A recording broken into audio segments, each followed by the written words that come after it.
we are on The Tiger Rising, and we are on chapter 9, page 31. His father woke him up at 5:30 the next morning. "Come on, son," he said, shaking Rob's shoulder. "Come on, you're a working man now. You got to get up." He took his hand away and stood over Rob for a minute more, and then he left. Rob heard the door to the motel room squeak open. He opened his eyes. The world was dark. The only light came from the falling Kentucky star. Rob turned over in bed and pulled back the curtain and looked out the window at the sign. It was like having his own personal shooting star, but he didn't ever make a wish on it. He was afraid that if he started wishing, he might not be able to stop. In his suitcase of not thoughts, there were also not wishes. He kept the lid closed on them, too. Rob leaned on his elbow and stared at the star and listened to the rain gently drumming its fingers on the roof. There was a warm, glowing kind of feeling in his stomach. It was a feeling that he wasn't used to. It took him a minute to name it. The tiger. The tiger was out there. He got out of bed and put on shorts and a t-shirt. "Still hot," his father said when Rob stepped out the door, "and still raining." "Uh-huh," said Rob, rubbing his eyes. "Yes, sir. If it don't stop soon, the whole state ain't going to be nothing but one big swamp." "Rain don't bother me," Rob muttered. On the day of his mother's funeral, it had been so sunshiny that it hurt his eyes. And after the funeral, he and his father had to stand outside in the hot, bright light and shake everybody's hand. Some of the ladies hugged Rob, pulling him into them in jerky, desperate movements, smashing his head into their pillowy chests. "If you don't look just like her," they told him, rocking him back and forth and holding on to him tight. Or they would say, "You got your mama's hair, that cobwebby blonde." And they ran their fingers through his hair and patted his head like he was a dog. And every time Rob's father extended his hand to somebody else, Rob saw the ripped place in his suit where it had split open when he had slapped Rob to make him stop crying. And it reminded Rob again, do not cry, do not cry. That was what the sun made him think of, the funeral. And so he didn't care if he ever saw the sun again. He didn't care if the whole state did turn into a swamp. His father stood up and went back into the motel room and got himself a cup of coffee and brought it back outside. The steam rose off of it and curled into the air. "Now that I'm a working man," Rob said shyly, "could I drink some coffee?" His father smiled at him. "Well," he said, "I guess that'd be all right." Rob went inside and poured himself a mug of coffee and brought it back outside and sat down next to his father and sipped it slowly. It tasted hot and dark and bitter. He liked it. "All right," his father said after about 10 minutes. "It's time to get to work." He stood up. It wasn't even 6 o'clock. As they walked together alongside the back of the motel to the maintenance shed, his father started to whistle Mining for Gold. It was a sad song he used to sing with Rob's mother. Her high, sweet voice had gone swooping over the father's deep one like a small bird flying over the solid world. His father must have remembered, too, because he stopped halfway through the song and shook his head and cursed softly under his breath. Rob let his father walk ahead of him. He slowed down and stared into the woods, wanting to see some small part of the tiger, a flick of his tail or the glow from his eyes. But there was nothing to see except for the rain and the darkness. "Come on, son," the father said, his voice hard, and Rob hurried to catch up with him. Chapter 10. Rob was sweeping the laundry room when Willie Mae, the Kentucky Star's housekeeper, came in and threw herself down in one of the metal chairs that was lined up against the cement block wall. "You know what?" she said to Rob. "No, ma'am," said Rob. "I'll tell you what," said Willie Mae. She reached up and adjusted the butterfly clip in her thick black hair. "I'd rather be sweeping up after some pigs in a barn than cleaning up after people in this place. Pigs at least give you some respect." Rob leaned on the broom and he stared at Willie Mae. He liked looking at her. Her face was smooth and dark like a beautiful piece of wood, and Rob liked to think that if he'd been the one who carved Willie Mae, he would have made her just the way she was, with her long nose and her high cheekbones and her slanted eyes. "What are you staring at?" Willie Mae asked, her eyes narrow. "What are you doing out of school?"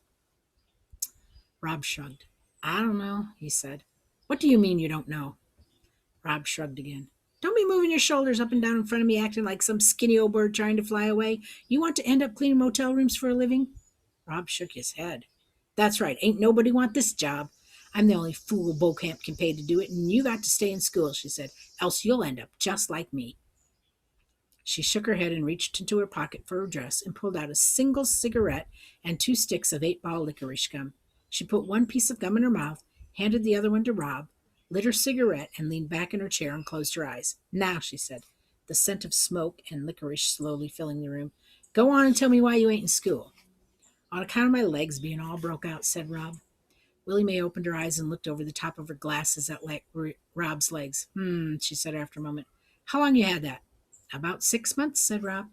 I can tell you how to cure that, said Willie Mae, pointing with her cigarette at his lips. I can tell you right now you don't need to go to no doctor.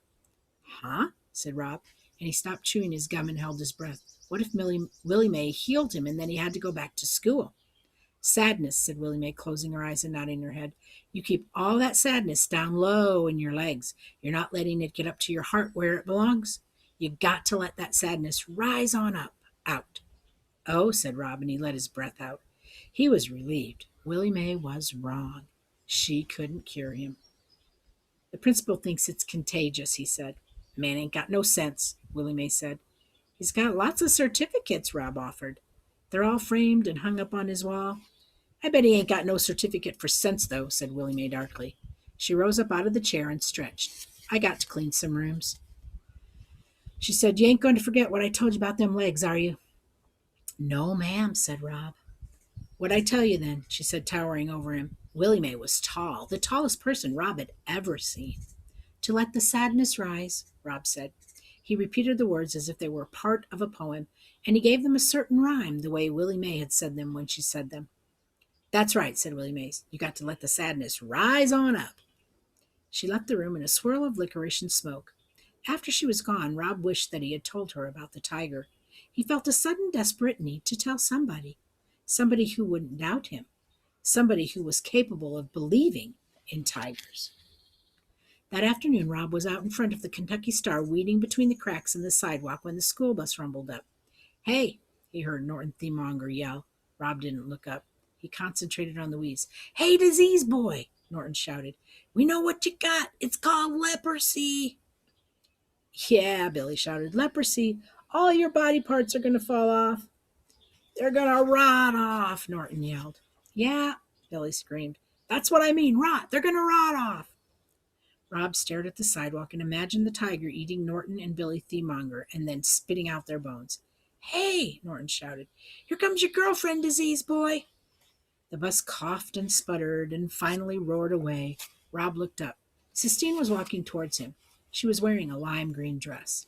As she got closer, he could see that it was all torn and dirty. I brought your homework, she said. She held out the red notebook stuffed full of papers. The knuckles on her hand were bleeding. Thank you, said Rob. He took the notebook. He was determined to say nothing else to her. He was determined to keep his words inside himself where they belonged. Sistine stared past him at the motel. It was an ugly 2-story building, squat and small, composed entirely of cement block. The doors of each room were painted a different color, pink or blue or green, and there was a chair painted in a matching color sitting in front of each one of the doors. Why is this place called Kentucky Star? Sistine asked. Because, said Rob. It was the shortest answer he could think of. Because why? Rob sighed. Because Beauchamp, the man who owns it, had a horse once he called Kentucky Star. Well, said Sistine, it's a stupid name for a hotel in Florida. Rob shrugged. It started to rain. Sistine stood in front of him and continued to stare. She looked at the motel and then over at the blinking Kentucky Star sign, and then she looked back at him as if all were a math equation, and she was trying to make it come out right in her head.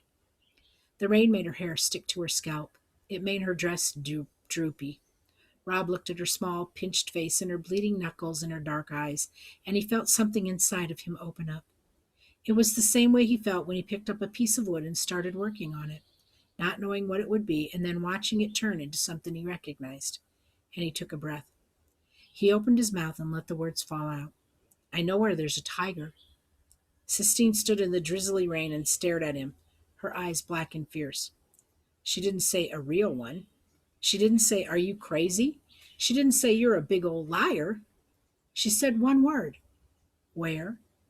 And Rob knew then that he had picked the right person to tell. Chapter 12. We got to walk through the woods, Rob said. He looked doubtfully at Sistine's bright dress and shiny black shoes. You can give me some of your clothes to wear, she told him. I hate this dress anyway. And so he took her to the motel room, and there Sistine stood and stared at the unmade beds and the tattered recliner. Her eyes moved over his father's gun case and went to the macaroni pan from the night before, still sitting on the hot plate. She looked at it all the same way she had looked at the Kentucky Star sign and the motel and him, like she was trying to add it all up in her head. And then she saw his carvings, the little wooden village of odd things that he had made. He had them, all of them, on a dinner tray beside his bed. Oh, she said. Her voice sounded different, lighter. Where did you get those? She went over and picked up the tray and studied the carvings, the blue jay, the pine tree, and the Kentucky Star sign, and the one that he was particularly proud of, his father's right foot, life-size and accurate right down to the little toe. She picked them up one by one and then placed them back down carefully. Where did you get them? She asked them again. I made them, said Rob. She did not doubt him as some people would. Instead, she said, Michelangelo, the man who painted the Sistine Chapel. He sculpted too. You're a sculptor, she said. You're an artist. Nah, said Rob, and he shook his head. He felt a hot wave of embarrassment and joy roll over him. It lit his rash on fire. He bent and rubbed down his legs, trying to calm them. When he straightened back up, he saw that Sistine had picked up the carving of her. He had left it lying on his bed, intending to work on it again in the evening, and he held his breath as she stared at the piece of wood. It looked so much like her, with her skinny legs and her small eyes and her defiant stance, that he was certain she would be angry. But once again she surprised him. Oh, she said, her voice full of wonder. It's perfect. It's like looking in a little wooden mirror.